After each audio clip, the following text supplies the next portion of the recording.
Worried about hate and negativity that you can experience starting a new project? In this video we'll talk about what to expect while you're not alone and some handling techniques to help you get through it.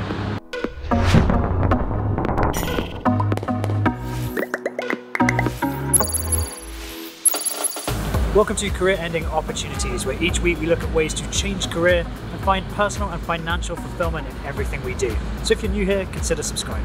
Today I am in Chengdu in China, finishing up my trip here. I've been out here for about 7 days now. I head back to New York tonight, which is great. And it's a pretty city. Well, actually it's not a pretty city. Once the sun comes up and it burns off some of the smog, it's actually not too bad to be outside. And first thing this morning, I had a rather attractive face mask on, which was probably not the most attractive I've ever looked, but it is what it is. When I started this channel, my very first video was about how I quit one of the safest jobs in aviation. Word of the video spread through the British Airways flight crew like wildfire, which is why there's such a disparity in viewing figures between all my videos and my first one, all my subsequent videos and my first one. It's fair to say I ruffled a few feathers back at Heathrow. Many of my former colleagues were unhappy with my summation of my own job, and certainly didn't hold back and let me know about it. You see, the internet is a fantastic place. It allows me to share these videos for free, and it also empowers anybody and everybody to have an opinion and to complain and criticize anything that they don't like openly. Now, free speech and all that is great. However, as a content creator or someone starting something new, it can lead to negativity, which is rather unfortunate. And to be fair, most of the feedback I had from my former colleagues was civil and at least polite, but that's not always the case. Now, I am fairly resilient. I've spent years getting yelled at by passengers and businessmen, board members, who will yell at you for the most ridiculous reasons if a flight is delayed or cancelled. I've literally had FTSE 1 company board members be snarky at me and just be rude because it dared to get foggy in Heathrow, or it dared to snow in Paris. And after a while, you just sort of take it on the chin and form your own opinion of the person that's criticising you for what is essentially an act of God. And for the most part, I've just learned to ignore it.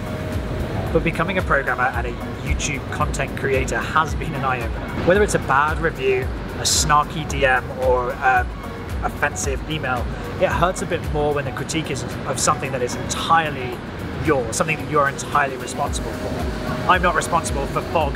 I'm not responsible for snow or for technical defects. Generally, I don't like to break things, I like to fix them.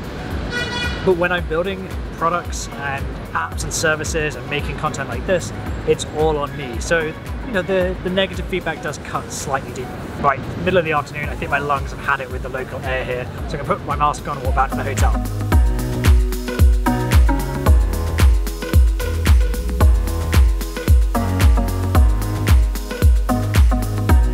My goal with CEO content is to inspire others to take chances and to ask them to evaluate what they've accepted as a career so far.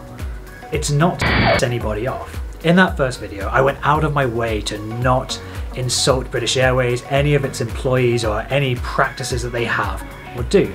It was my expression of where I was and what I felt my work life had become, and to simply explain that it wasn't working for me anymore. Did some people off? Yes, it sure did. I saw a number of unsubscribe requests for my other piloty blog that I do, and a few exchanges in a rather short, frank fashion with some of my former colleagues. But as much as I don't want to annoy people and make them angry, I also don't want to sit on the fence with my views. Have you ever worked in the service industry? Have you ever dealt with customers face to face or over the phone? If so, you've probably had occurrences where they have been, let's say, less than courteous to you. And how did that make you feel? Did it make you feel angry, upset, or simply indifferent? I know a number of pilots who, even when there was mass disruption or big technical faults with the aircraft, they simply wouldn't go and talk to the passengers either in the cabin or in the departure lounge for fear of, oh, that's my alarm, in the departure lounge for fear of either public speaking or simply the abuse that they could get from passengers. People were simply afraid to take on the public. And as with so much of this career-changing stuff, it comes down to how prepared you are for the situation.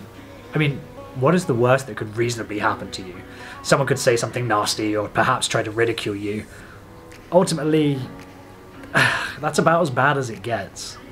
And it's incredibly unlikely to be friends or family or any of your support group. They really will be your core supporters when you first start out.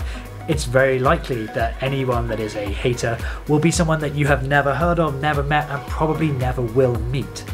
Bear that in mind. If, for example, if I'm driving and I make a mistake, I accidentally cut somebody up, I always do that kind of awkward British thing of sort of go, sorry, out the window, sorry. And 99% of the time that instantly calls off the attack dogs from the other driver. But every now and then you do see someone that's got angry and is gesticulating out the window and using various fingers to suggest perhaps my driving wasn't up to par. And ultimately, does that break my heart? Does that make me upset? No, not at all. I just think it's amusing how easy it is to anger some people, how some people have either so much or so little going on in their life that this has been the straw that broke the camel's back and that they are now raging. I just kind of laugh it off and then ultimately feel a little bit sad for those people. Take one of my favourite sports personalities, newly crowned 5 times Formula 1 world champion Lewis Hamilton.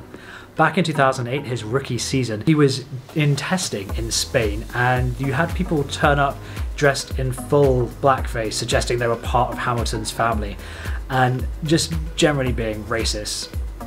I don't like to swear on this, but racist swear words, shall we say. And seriously, that actually happened 10 years ago in 2008. Now I'm sure that utter bunch of truly affected him, but did he give up?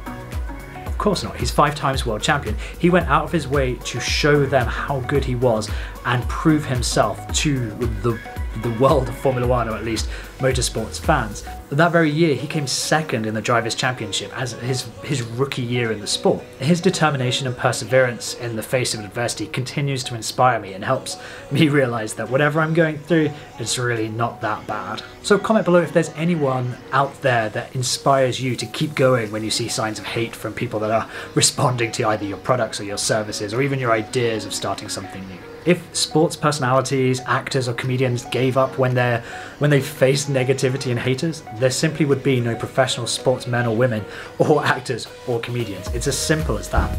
Casey Neistat is another great example. He's one of the most successful vloggers on YouTube, a filmmaker and just general personality. He's a great storyteller. But in every single video, you still see hate in the comment section. There are still people that hate what he does and thinks he's terrible and gives him abuse. Does it stop him creating content and growing his business? No. Why should it stop you? Why should it stop you from, fulfilling those dreams that you have of changing career and doing something new? It simply shouldn't.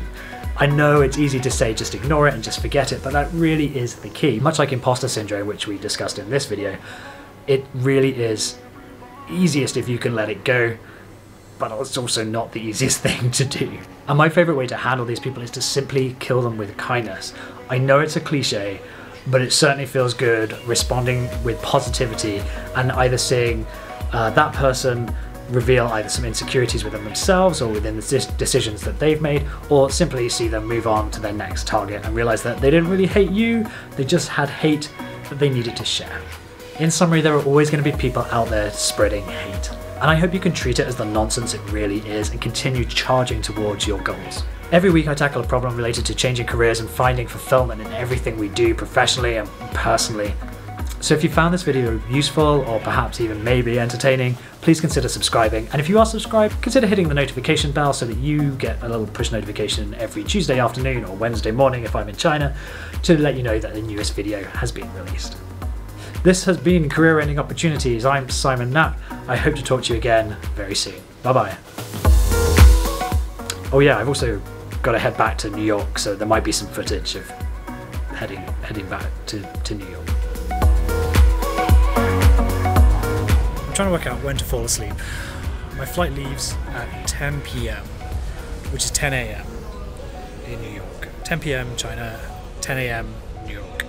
It's a 15-hour flight. And it lands at 1 a.m. New York time.